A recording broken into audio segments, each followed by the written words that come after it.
Tom, you have written a piece about France and how they became world football's dominant power, headlined on the Times website, Va Va Boom, which I really enjoyed, whoever came up with that one. Tell us a little bit about this piece, because it really maps out how they've reached this point where they have so many elite footballers and elite attackers on the pitch. Yeah, I mean, I don't know if people should do, I mean, to me, I was sort of like, wow, I mean, France now, obviously, for a long time have been very good, you know, and if you compare them to the kind of most storied eras in kind of international football, you know, you think about kind of Pele's Brazil in the 50s and 60s, they've reached, I think it was, you know, you asked me on top of my head now, I think it's five finals, or four finals, won three.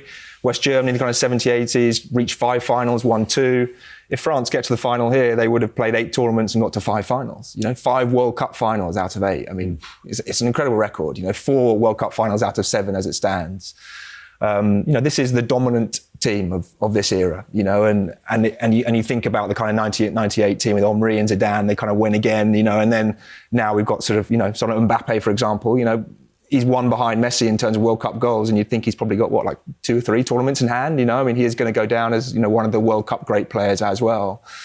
And I mean, you know, Tony knows more about this than me, but I mean, the kind of, if you talk to people in France, they sort of say that it's a combination of 2 or 3 things. Clearly an excellent academy system, but equally lots of the sort of main, you know, nations now have very good academy systems. England do, of course, and other sides as well.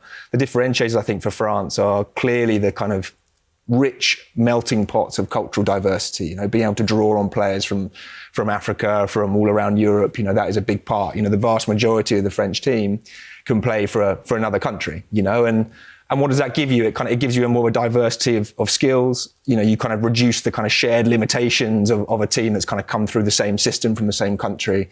They talk about an extra, you know, more creativity.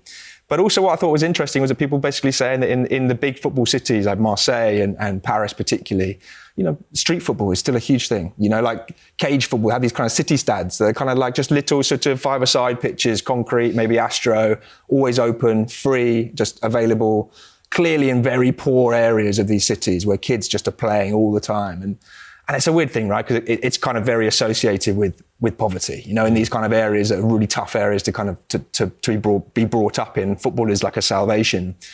But that kind of street football culture, which I think has been lost in some more sort of developed, if you like, football countries here, perhaps, where everything is so lent on kind of the academy system, players being coached from a very young age. Maybe you lose some of that kind of, those instincts, you know, that kind of dribbling ability. And then also the last kind of point, which just, you know, is Ligue 1. Like, you look at the stats for the number of 17, 18, 19-year-olds who get minutes and appearances in Ligue 1.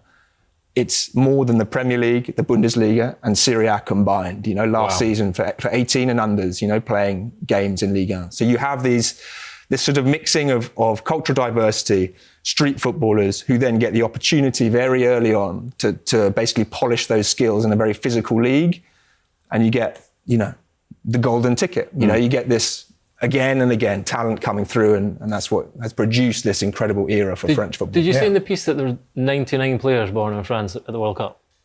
French-born players at the World Cup, 99, It's extraordinary, isn't it? Amazing. Tony, you've played there, you still follow the game over there. Tom makes a great point about it is set up for this nation to be great. I don't think I've ever heard so much truth in what Tom had said in his piece, because France, and my experience of being there for 6 years and watching the younger generation, how opportunities were given them at academies, and also how clubs in France allowed their players to move on. They were quite confident of going, well, we'll replace this one, we'll sell him. And Lyon were great at doing it. They were champions for a good number of years.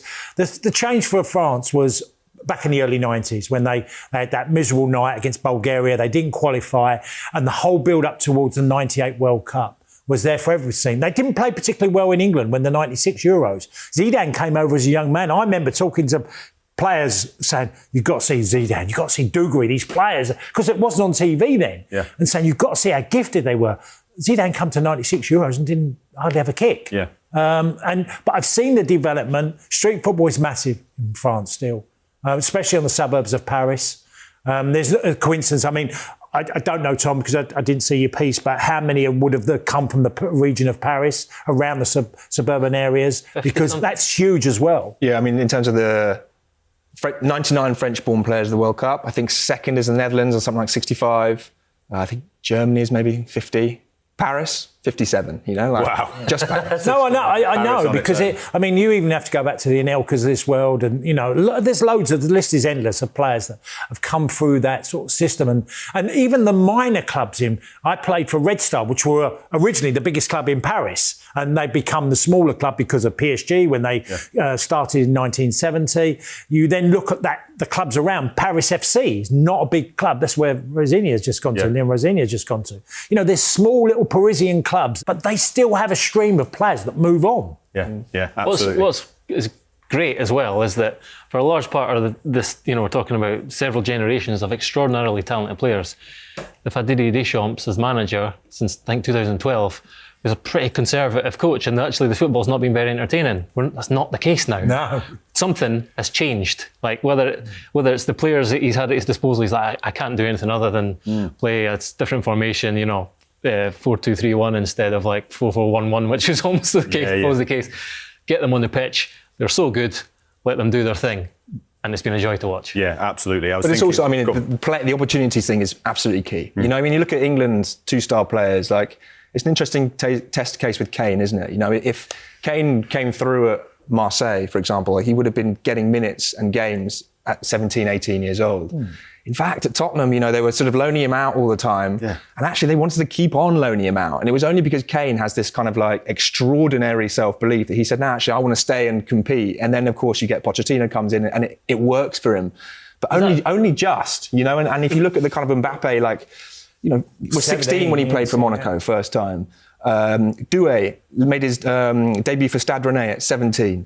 Kone, for example, debuted for Toulouse at 17. Cherki debuted for Lyon at 16. You know, like these kids, they have the skill, but they're also given the opportunities. And if you compare that to the Premier League, like it's an age-old debate, right? How do you get players like Foden and Bellingham and Kane to be playing that early when actually they have to sort of wait because the Premier League teams are so strong? And move to Borussia Dortmund. I was just going to say, a big part of the answer to that is actually they move abroad now. Yeah, really interesting. It's interesting on the point about Deschamps, Gregor, and this team. I was looking back at Spain, France, which was, of course, a semi-final in Euro 2024. Spain winning that game, and you look at the France team, you know, Kolo Muani started up front with Mbappe and Dembele either side of him. The midfield was Rabiot, Tchouaméni and Kante. It's just that slight different, like, caution from Deschamps. You got a midfield pack, three very good midfielders, but it's not the same as sitting Kone and Rabiot there and going, right, you four, go on, be brilliant, which is what it's been at this World Cup, hasn't it? And it's been such a joy to watch, Tony. Yeah. We talk about routes to this point as well. I would say France as well, the other thing that they've got in their favour is that they've had some tough games along the way. You know, their group stage, beating Senegal with one of the more tougher opening games, had some proper contests.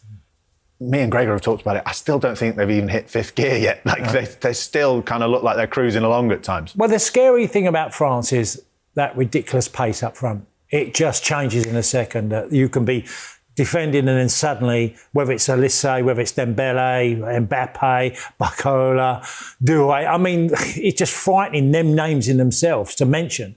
I can't see how the fullbacks of Spain handle them, because Cucurella, I watched him against PSG and he had a really hard time. Doué gave him a really, really tough time. Barcola on the other side. OK, these are the international forwards, but some of them Spanish players are playing. You know, can Porro handle, whether it's Barcola, whether, you know, because sometimes even you look at the French team, you suddenly see Mbappe go on the left as well. Yeah. And someone will go central for it. Yeah.